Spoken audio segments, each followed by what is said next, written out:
You're listening to Curiosity Invited with David Bryan here on LA Talk Radio.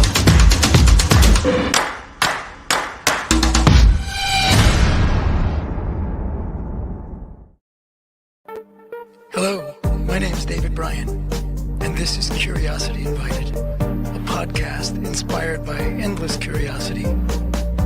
Tune in for an open-minded conversation about interesting and important things. Hello, and welcome to Curiosity Invited. My name is David Bryan, and today I have the great pleasure of speaking with Rod Morrison. Rod Morrison is a local Wyoming farmer. He's been a farmer, fourth generation farmer. And he has thought, as many farmers do, but thought in interesting ways about our food, how we grow it, how it can become sustainable, and how in all sorts of ways what we are currently doing is taking us in the wrong direction. But he has an idea for how to go in the right direction. And a very interesting conversation. I suspect part one of a multiple part conversation. I hope you enjoy it. Rod Morrison, hello. Hey, how are you? Hello, I'm good. Welcome to Curiosity Invited. Appreciate you giving up some time to have this conversation. And I already told people that you are a fourth generation farmer. So that means Yes. dad, grandfather, great grandfather. And so that means you grew up on a farm and you grew I up grew up farming? in a small agricultural community, but was surrounded by farms, which my grandfather and his brothers were all farmers. And when they moved from Missouri to Wyoming, and they And were that's farmers there. So and that's where you grew up. You grew up in Wyoming. And yep, in this area, in the area of Powell area. yes, I Yeah, was born and raised in Powell. no kidding. Wow. How'd you turn out like you turned out?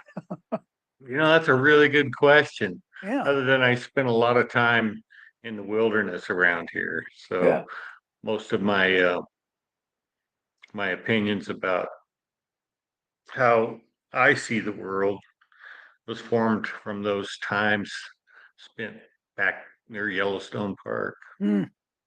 So did you get the farming bug early? Like early on you knew, by golly, I'm going to Well, be a farmer. I spent a lot of time with my grandfather.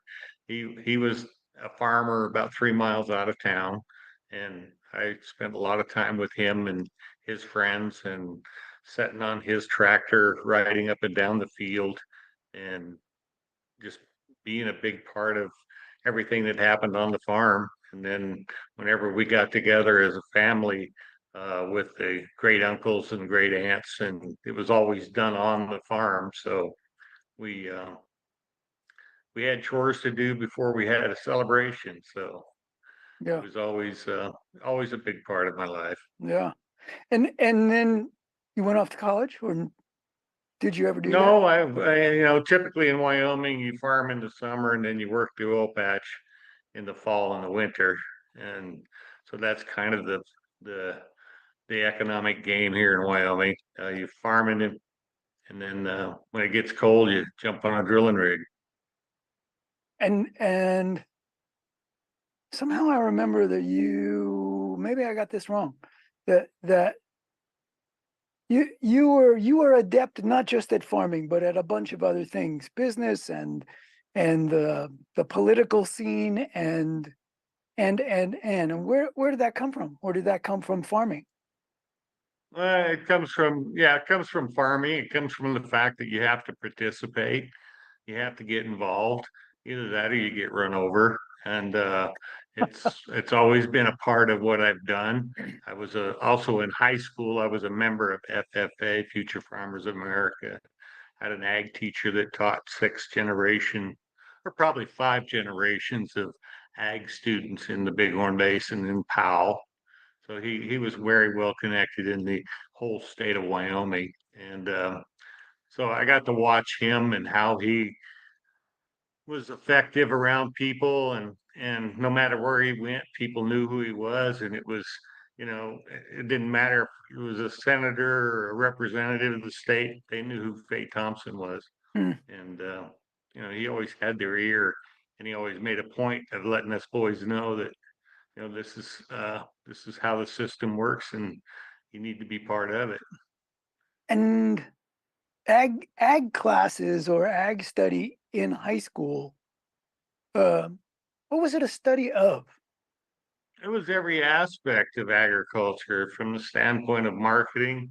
You're an entrepreneur, so you have to look for things that are going to make your life easier and more economical, and you're always changing and developing new things and trying to make things better for both the farm and the family and the community.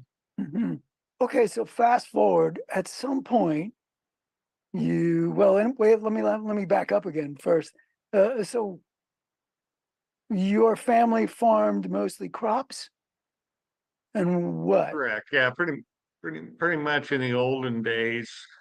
And when I say olden days, that'd be probably 45 to 50 years ago. It was still beans, barley, and sugar beets. So, Right. and all my all my uncles and my grandfather raised those crops. And so did you? Look, when you started Uh, farming, when you no, were I didn't. Yeah, I turned my farm certified organic. right, but how and why? Like, here you are, you're in the farm world, you're surrounded by traditional Wyoming farmers.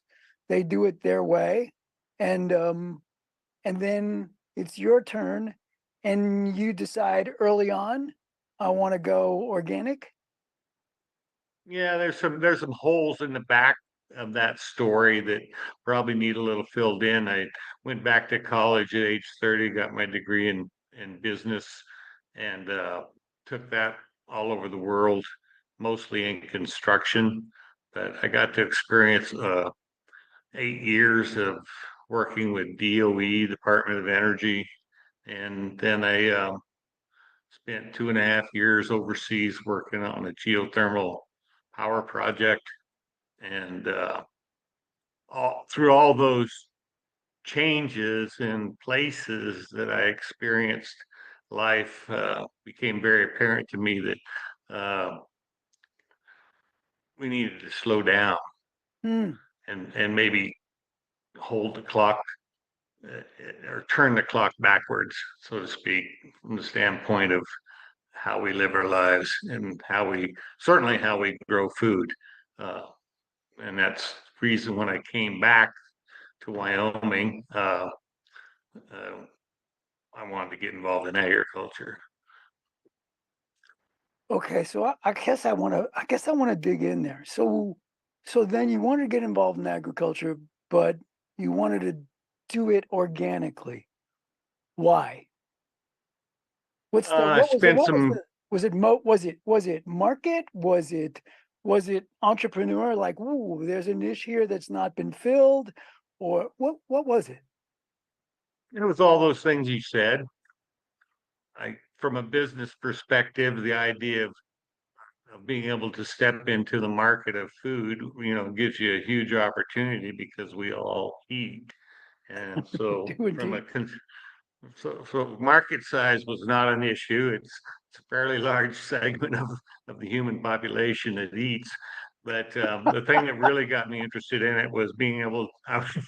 I was part of the Wyoming Business Council when I came back to Wyoming, and the governor at the time wanted to do something for farmers in Wyoming. So that was kind of my edict, was to see what might be out there that Wyoming could participate in. And this idea of organics was just getting a lot of traffic and traction through Congress. And I got to meet the people that spent almost 26 years developing the standard and getting it through Congress. Uh, and and in that process of learning about organics, it became very apparent to me from the business standpoint that this was a huge opportunity for farmers to connect their farm to the consumer directly. What do you mean by that? What does Uh, that mean? Well, well, basically, that's what we were doing back when my grandfather was farming. He was selling most of his production to companies that were selling it to another company who was selling it to another company. That's the industrial agricultural part of yeah. food production. Organics lends itself more to a local production, but at the same time, it's trying to fit the mold of today's sophisticated distribution systems. But the beauty of the organic standard is the farmer owns the seal. The certified organic seal goes down to the land, so it starts there. So it gives the farmer a real advantage in the marketplace because he can basically set his price again. He's not a price taker, he's a price maker.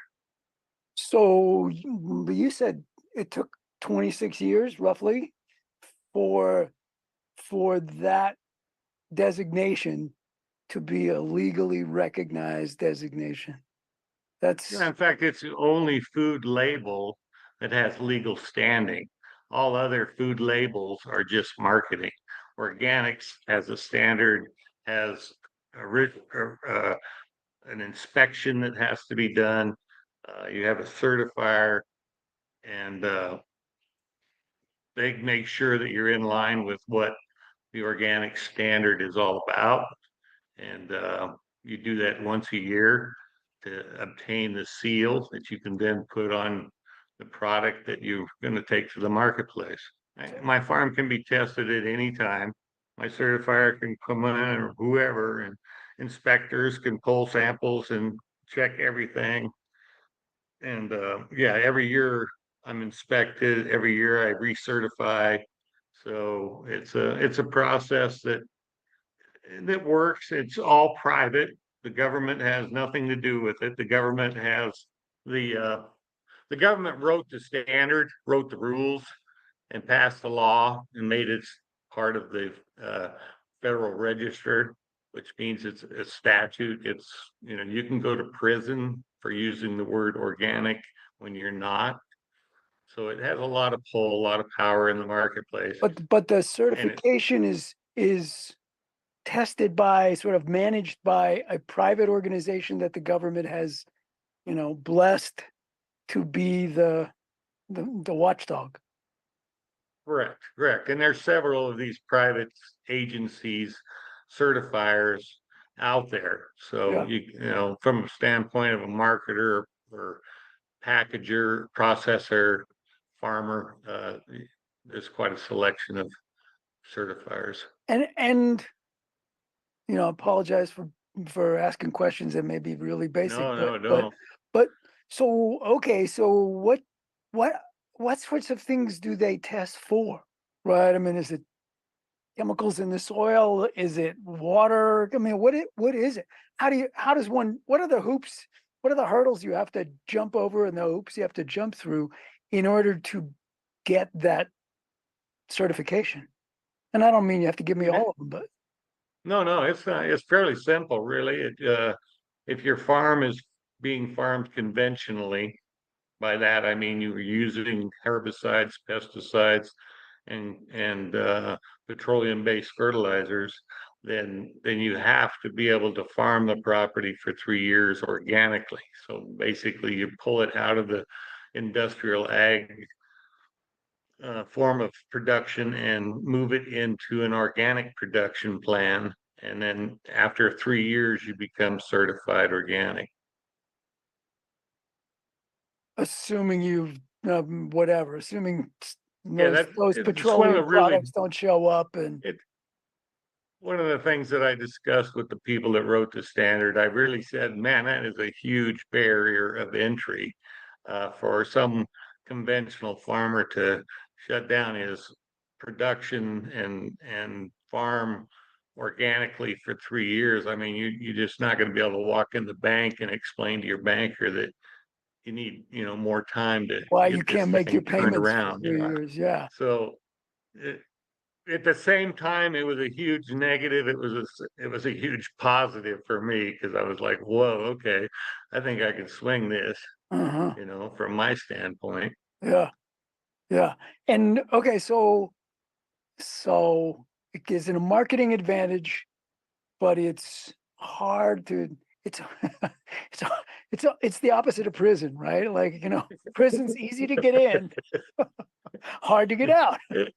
Exactly. Yeah. Yeah. Once you get in it, you do not want to make a mistake and get kicked out of it. It's Yeah. really a commitment that you make, and once you're in it, and once you learn how to, well, that's the thing. I spent a lot of time trying to think about what it was I could do in my farm here in Wyoming, and it out of all those questions and working it in my mind, I came up with livestock meats Livestock. was a So was a organic huge meats, opportunity. which is Yeah. where you start, is it where you started farming? Well, or is that ranching? I don't know what it is, but Yeah, it's raising meat, branching. I uh, call it franching. ranching, yeah. But And okay, so you started meat and tell us that yeah, we story. uh well, I actually put together a small group of us put together a USDA grant to to look at the opportunity. And because I was on the business council, because I had the inside the state, it became very easy to get the grant. I mean, we wrote the grant, got awarded the grant, and then took off with it with what was granted was a business plan. We built a business plan, and we had a real plan to put a USDA processing plant near Powell. All the stars were lining up, so it looked like a really good play. And And why was then we that? got politics. Yeah, but why was, we'll get there, but why was that, why was that, why was that a significant piece to the how to be a successful organic meat producer? Like, why did you need this plant there? You could still raise organic beef and sell it somewhere, yeah? Or No, no, that's the problem. I mean, if you dive into food, you will understand that food is the most political, uh, well-regulated, uh, huge barriers of entry, and you just can't. You would think, wow, I could grow a carrot and take it to town and sell it. No, that's not the way it goes. And it's the same thing with a beef cow. You raise a beef cow, and if you don't have USDA processing, meaning it's inspected by USDA, you can't sell it across state lines. you can't sell it. So Hmm. in Wyoming, who produces about 1.5 million head of cattle a year, and these are mostly calves. Uh, the producers had no opportunity to go to the marketplace because of the structure of which the meat system is built. So where is the nearest processing plant? Well, Meat I was processing. able to locate one in Columbus, Montana, which is like, about 160 miles northeast or northwest of here. And does this processing plant, in order for you to be able to say, I'm selling certified organic meat, does the processing plant have to be in some way certified organic? Like, Oh yeah, no, they had to be certified organic. In fact, when I met with them, they weren't really tickled about the idea, and I said, well, to get you going, I'll pay for the certification. So I paid for their certification, and we started processing livestock off my farm. wow, that's Yeah, wild. and we sold it all on the internet. You so you sold it directly, right? I mean, from the Dude, processing plant, it was you. You still own the meat afterwards. They processed it. that's right. You We still own the we were meat. vertically integrated. We owned it womb to tomb, pasture to plate, farm to fork. So, and it was a very effective uh, money making operation. There you are selling this stuff on the internet. And so why are you not still selling this stuff on the internet? Well, because we couldn't get the numbers to the point that we needed them. We couldn't get producers on board to the idea. We couldn't shift the paradigm on the production side. We You, had there were a few local cow calf producers that went, that yeah, went organic. I'm more, yeah, I'm organic. That's exactly what I didn't know I could do this, Yeah, here's a good certifier we work with. Get on the phone, give them a call, get yourself certified, which they did, and we bought their calves mainly because they were a cow calf operator, meaning they already had the numbers on their farms that they needed to Yeah, make it work. yeah, And we would buy their calves and put them on my farm and feed them out, basically got it, run them on my pastures. got it. Okay, so but what made it not? Where was the gap in the dollars? Because you were selling them, there was a demand. I mean, were you just not able to charge enough to make the money, or Oh no, no, no. We were selling the bone, the tongue, the heart, the bone, the joints, um, everything but the moo.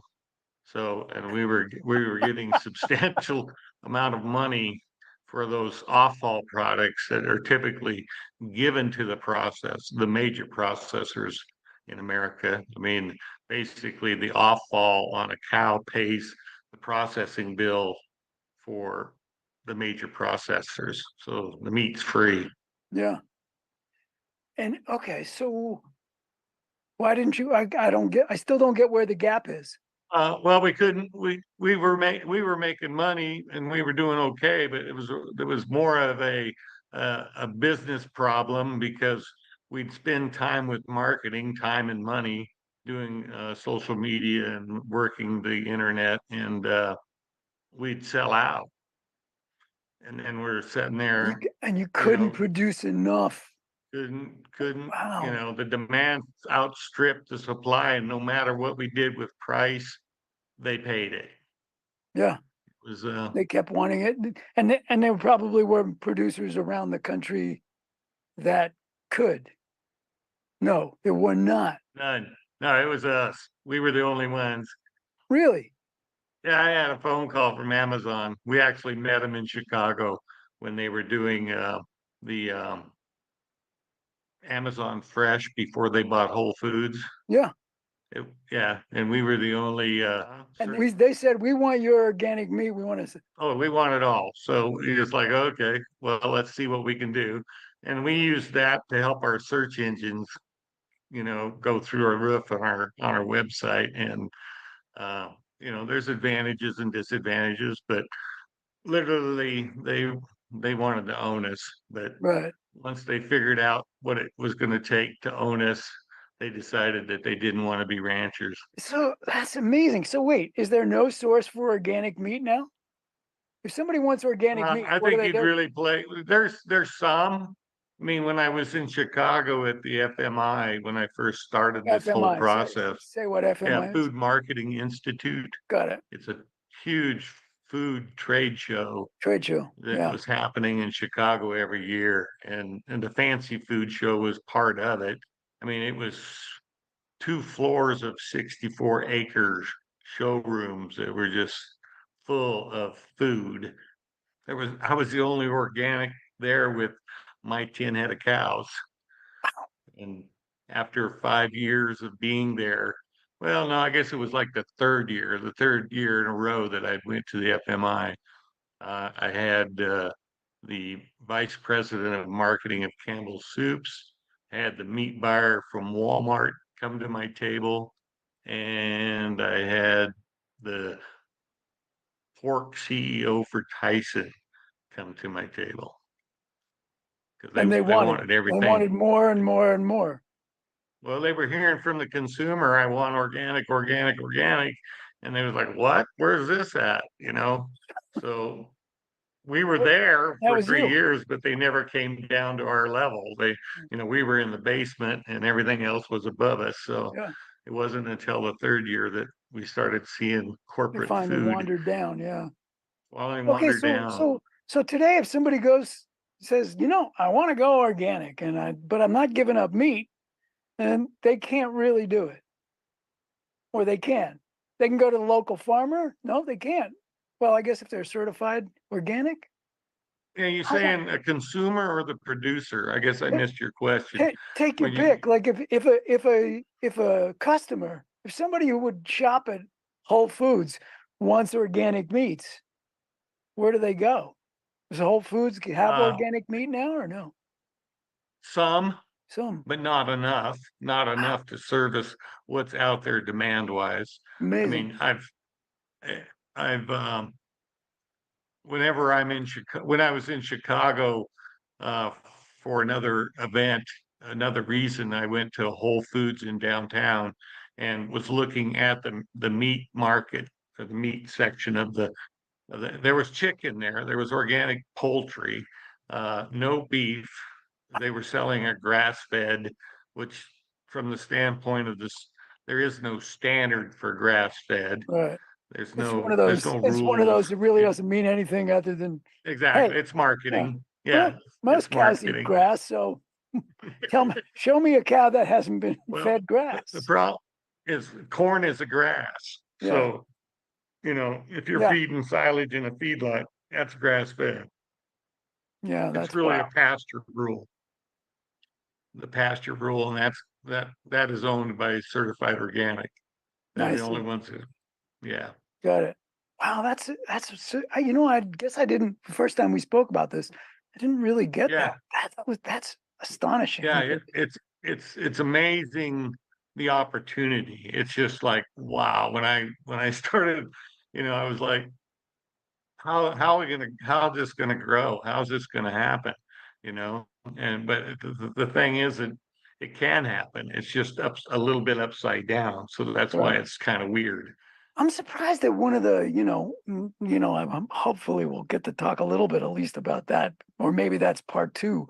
But I'm Hmm. surprised that one of the four, maybe there's more than four, maybe there's less, giant food So there's lunatics. four.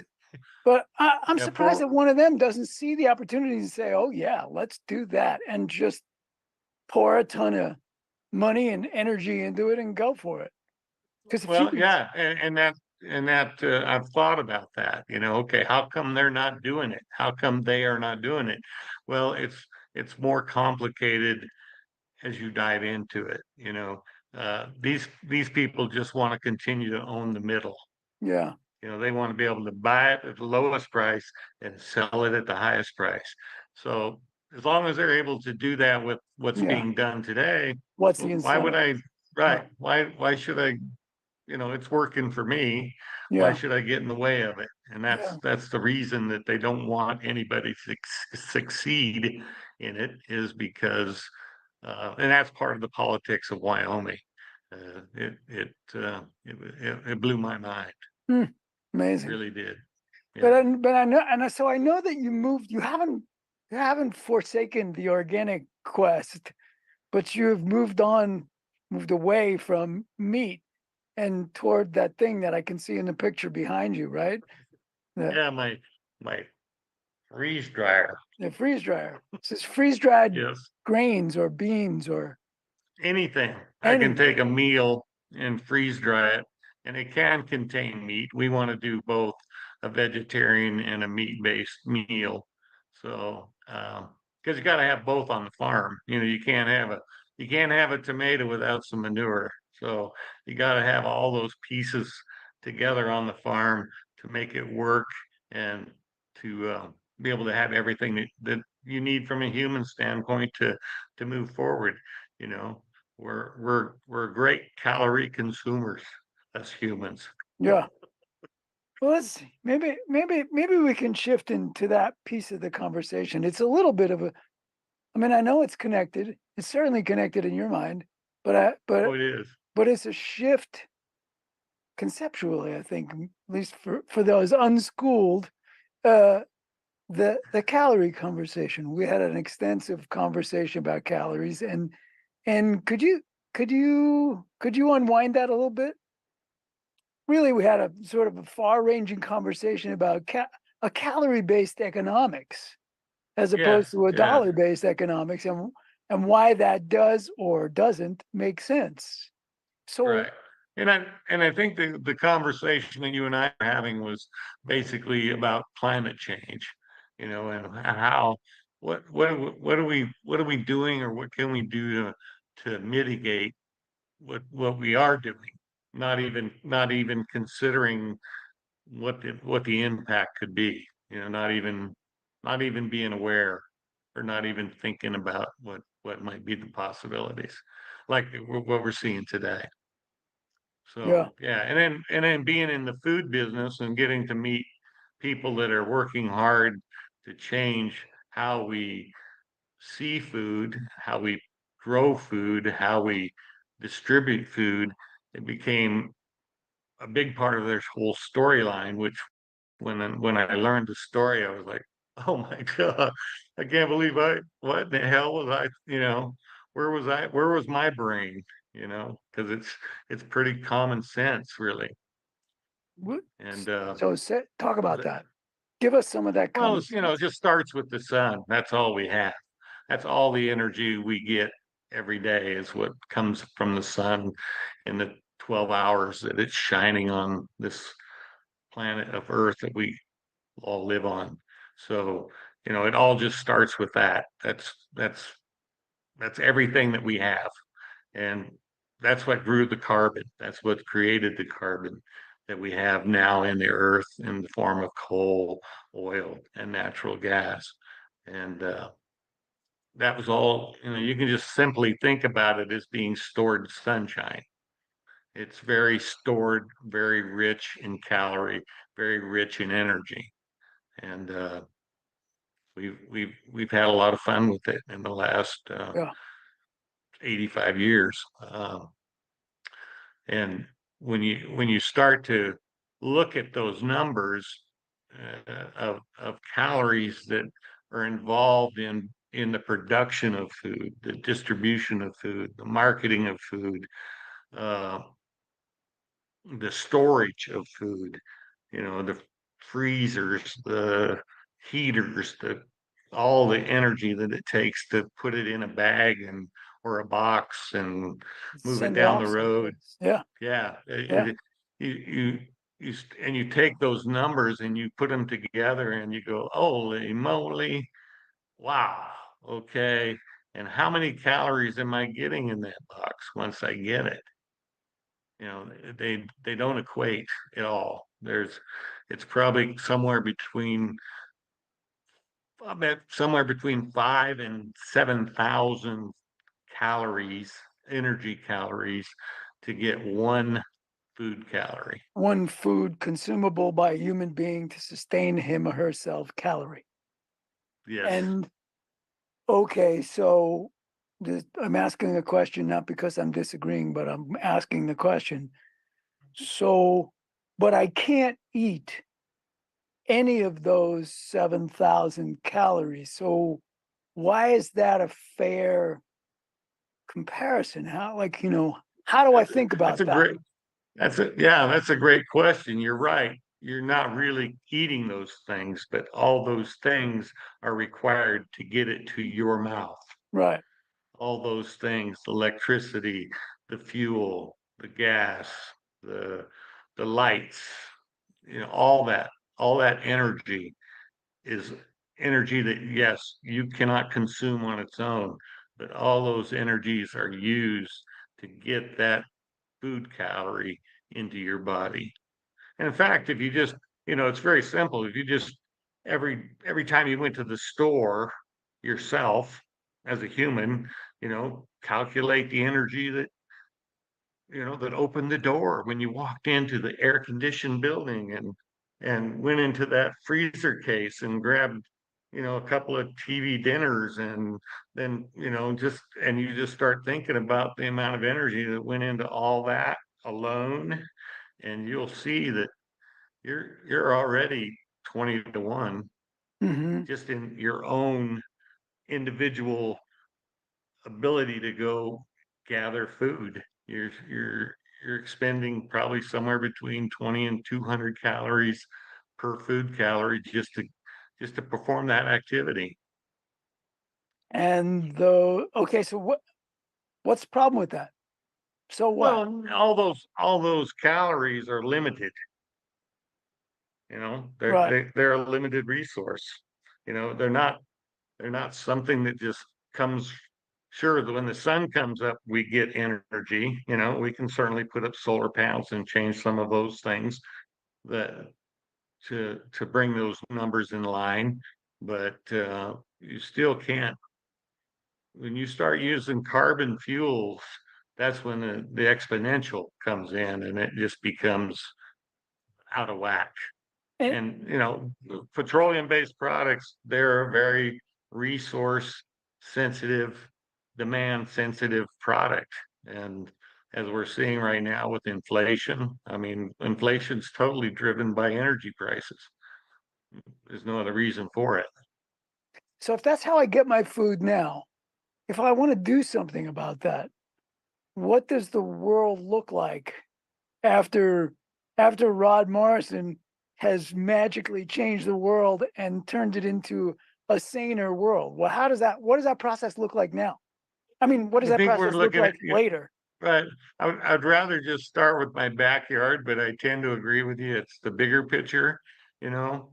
Uh, but from your own backyard, the best thing you can do is grow your own food, you know, sustain yourself and the people around you with what you can do locally. Uh, Other than, the bigger picture is the climate change picture, this whole idea that we're putting megatons of CO2 into the atmosphere in the in the unconscious state that we believe nature will somehow put it back in the ground. Well, look at the clock that it took to get that to happen. I mean, Right. it was billions of years. Well, we're burning it at a rate that far exceeds that time frame. You're saying so people ought to grow their own food. Well, Yeah, that's the what's local answer. yeah. I'm saying from the standpoint of a bigger picture answer is that we use the calorie as currency. No, I think Okay. it's really pretty easy. There, from a food standpoint, it works pretty well because we would price the calorie like 1 penny. Our currency, we'd say 1 penny buys 1 food calorie. So for $20, you can buy 2,000 calories, which supports most people in In a in day. life Yeah. in a day. Right, right. So $20 buys you a day's worth of food. But the other part of that is if you price the calorie, meaning that everything that every energy that we use, then we're going to price it based on the present value of a food calorie. So that 1 penny then translate into 1 calorie of electricity, 1 calorie of gas, gasoline, diesel, Okay. carbon. So if that's the economic model, then me spending that $20 for that 2,000 calories, whatever it is, it's really required, 20 times that in calories to make that. So suddenly the price of that 2,000 calories of food goes up